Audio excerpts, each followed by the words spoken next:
This iconic panel was not adapted today in the latest episode of 100 Girlfriends. If you sat down and watched the episode, you realized it was absent. It did not appear. But before we get all doom and gloom, and we start getting very negative, and we start saying 100 Girlfriends is ruined, it's a bad series, they don't care, etc., etc., there is an ongoing leak. It's not official, but there is a leak that apparently the panel, this panel in question, is going to be rearranged and put in the finale of, 100 Girlfriends Season 2. Which I think, in general, is fitting when you consider the context of what this panel actually means. I'll talk about that in just a second, but the point of the matter is that today's episode of 100 Girlfriends should have had the iconic panel. And in this case, for this episode, instead of, let's say, just cutting it out, which they did, they skipped over the entire chapter that focused on it, and they went to the next chapters following after that. So, it's not like they adapted the chapter it was from and then just cut that section of the chapter out. No, they completely cut the chapter that this panel was in, which means that it can be rearranged and placed back within the story at a later date. So, there is no cause for concern at this very moment that it is not going to be showcased. So for those that are going into doom mode and, negativity and saying that 100 Girlfriends is ruined, it is in fact not. At the very least, there is still some hope. There is still some light at the end of the tunnel that, this, supposed leak from an animator as well, hinting that the panel will be adapted, is going to happen for the finale. We can look forward to that. Now, obviously, when the finale comes around, and, if we don't see the panel adapted, then obviously we can have a completely different discussion. But for now, though, I just wanted to bring this up because I see a lot of people discussing the panel today, myself included, because obviously, I was looking forward to seeing this today. I mean, it's something I talked about like 2 years ago when I first really started diving into 100 Girlfriends. I was doing a live stream for 100 Girlfriends. I remember, being shown this panel and I was just like, wait a minute, this is a legit panel. And when I first saw this, I was like, imagine just the difficulty of translating this panel alone. But then when it gets an anime adaptation, the voice acting for the scene is going to go insane. Especially with just like how much dialogue is here and then what they have to do for the frames. For instance, they can't just have Rintaro speaking like this for like 10 minutes. They're going to legitimately have to like have animated sequences on top of this. So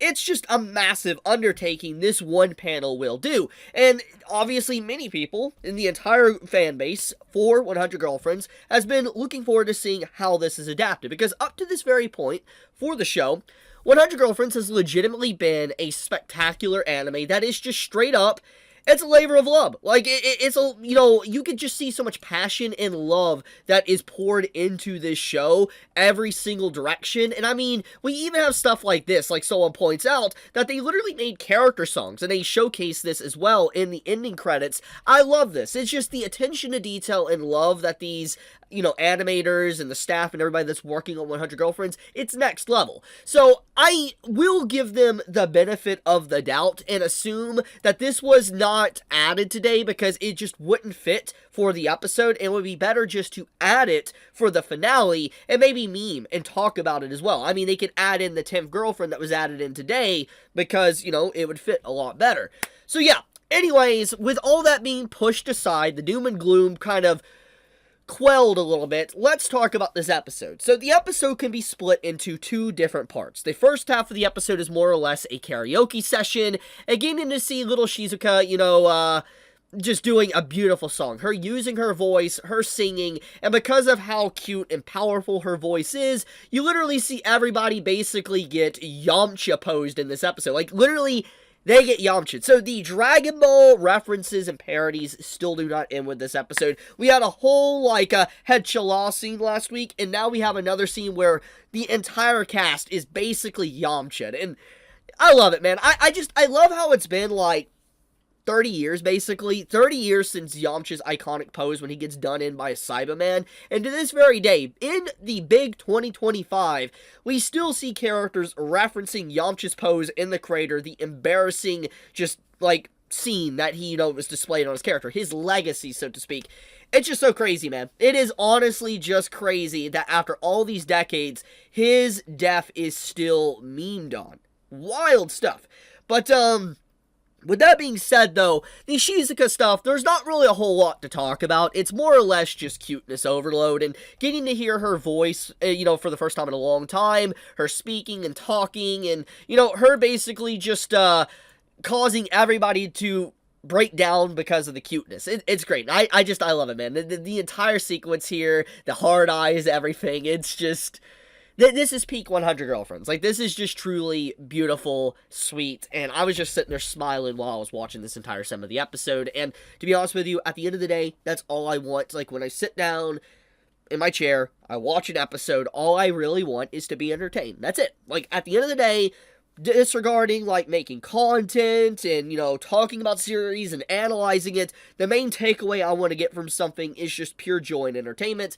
And that's what I got from this episode, at least from this first half. And so that right there, it's already a win in my book. Now, as for the second half, we're introduced to a new girlfriend character, Mimi. I'm just gonna say Mimi for short. It's just so much easier, rolls off the tongue better, so forgive me for that. That's just how I'm gonna say it from now on. And so that those that wonder if I don't say me, I'm just saying Mimi, okay? But we're introduced to a new character, and she is more or less the Ojo-san, the pretty princess-like character within story. She's that type of archetype where it's all about beauty, it's all about being presented in such a beautiful way and gorgeous, and she's a little bit of a narcissist. She has that aesthetic of those type of characters, the ones that have like the curly hair and all that as well. That's kind of the overall presentation she gives off, which once again, this gets into what I talk about when it comes to 100 Girlfriends. We do not have a massive overlap with her with other characters that's been established. Like, for instance, when you think about rich characters, Hahari, she obviously is very, very rich, but the fact that we don't have her overlapping with this character because she actually works for her own wealth. She's someone that has to go around and she has to, like, work odd jobs and she has to try to earn what she gets. It puts her in a different category from, our mother-like character, and I like that. I appreciate that she isn't the stereotypical Ojo-san rich girl. She has worked for it, and so it makes a lot of sense why she'd be narcissistic and she would act like she is, because she has put in the effort to actually be there. She wasn't given a silver spoon in her mouth. So I do like her character. She is legitimately nice little different archetype than the standard Ojo-san, and the voice actor just does amazing delivery with her character. Now, in terms of personality-wise, besides what I mentioned, she basically is someone that, sees Rintaro as someone that is truly beautiful. Because of what he does, how he is as a person, she doesn't view people as beautiful just from the outward appearance. She views them as well from their inner appearance as well, because of what she says to Rintaro, and it's a very beautiful statement. I like her character a lot. I think that we need more time with her to really adjust and see how she interacts with everyone, which is very obvious what the next episode's gonna be, because we have a whole setup here with AI and Mimi basically having a beauty search contest to determine who should leave the Rintaro family. Now, obviously, after the end of the day, we all know that, none of them are gonna leave. Like, let's be blunt, okay? This is more or less the setup for, like, the final section, probably, of Season 2. That's what's being set up here. And so, more or less, this is just that final drama, serious arc before things wind down, which is completely fine. We had that at the end of Season 1, so there's nothing wrong with this whatsoever. But I'm more or less curious to see more about the history between these two characters because of, AI and Mimi having already known each other prior. Which, this actually brings up a very interesting dynamic for the story. And that is the fact that as Rintaro continues to get more girlfriends, more into his harem, so to speak, there's going to be more characters that know each other and have history with each other. And I am legitimately curious on how more of these characters are going to interact with each other as more continuously get incorporated, because it's very obvious that not all of them are going to be able to get along. There's going to be some that legitimately do not like each other, and I am curious to see how that is going to be handled, because the dynamic will get a lot more complicated as time progresses. So I am curious on how the author will tackle those said events. But yeah, overall, the episode today is very simplistic. It introduces a new girlfriend character. We have a setup for the this very dramatic arc for next episode. And then also very cute Shizuka, at the beginning of the episode. And so yeah, that's basically about it. So I'll wrap it up there. Thank you so much for watching. May all of you have a fantastic day or night wherever you live. Please subscribe if you enjoy my content. Leave a like if you enjoyed the video. And with that, Chibi out.